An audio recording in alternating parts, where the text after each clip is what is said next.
जी, अस्सलाम वालेकुम। अपना चैनल पीके पर खुश आमदीद कहते हैं सब भाइयों को। दोस्तों, जैसा कि मैंने आपको बताया था तकरीबन 1 महीना पहले जुलाई में ये मैंने वीडियो अपलोड की थी कि मिल्लत ट्रैक्टर कंपनी जो है अपने 2 नए मॉडल तैयार कर रही है। जिसमें मिल्लत का सबसे छोटा मॉडल और मिल्लत का सबसे बड़ा मॉडल 2 मॉडल जो है मार्केट में आएँगे।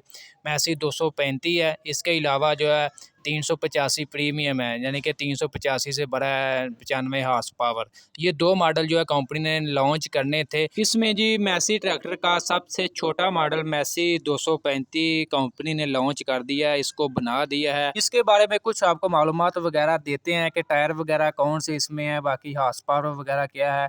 टायर जो इसके पिछले जो रियर टायर हैं वो मैसी 385 4 व्हील ड्राइव के जो फ्रंट टायर हैं वो इसके रियर टायर में इस्तेमाल किए गए हैं। इसके बाद फ्रंट टायरों की बात करें वो भी जो है 240 के मुकाबले में छोटे टायर हैं।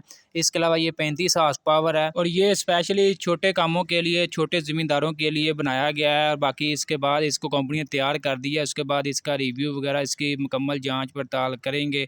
उसके बाद इसकी बुकिंग रेट वगैरह मार्केट में जो भी इसके रेट लिस्ट वगैरह में इसका मतलब रेट वगैरह आ जाएगा, उस हवाले से भी आपको अपडेट वगैरह देंगे। फ़िलहाल कंपनी ने ये बना दिया है बाकायदा तौर पर, और इंशाल्लाह बहुत जल्द जो है इसके बारे में मज़ीद कोई मालूमात वगैरह मिलेगी। कीमतों के हवाले से मार्केट में कब आएगा, बुकिंग वगैरह इसकी कब स्टार्ट होगी, उस हवाले से भी आपको इंशाल्लाह सबसे पहले अपना चैनल पीके पर अपडेट वगैरह कर देंगे। तो फ़िलहाल ये अपडेट आई थी कंपनी की तरफ से, ये नया मॉडल तैयार हो चुका है। बाकी ये अभी इसको अंडर रिव्यू है, बाकी इसकी जाँच पड़ताल करेंगे, उसके बाद मज़ीद जो भी फ़ैसला वगैरह करेंगे। तो दोस्तों, आज की अपडेट वीडियो आपको अच्छी लगी लाइक कर दें। मज़ीद अपडेट्स के लिए, ट्रैक्टरों के मतलब हर किस्म की अपडेट रखने के लिए, डेली मार्केट के रेट्स जानने के लिए हमारे यूट्यूब चैनल, अपना चैनल पीके को लाजमी सब्सक्राइब कर लें। इंशाल्लाह इस चैनल पर ट्रैक्टरों के मतलब हर किस्म की अपडेट वगैरह आप तक आसानी से पहुँचती रहेगी।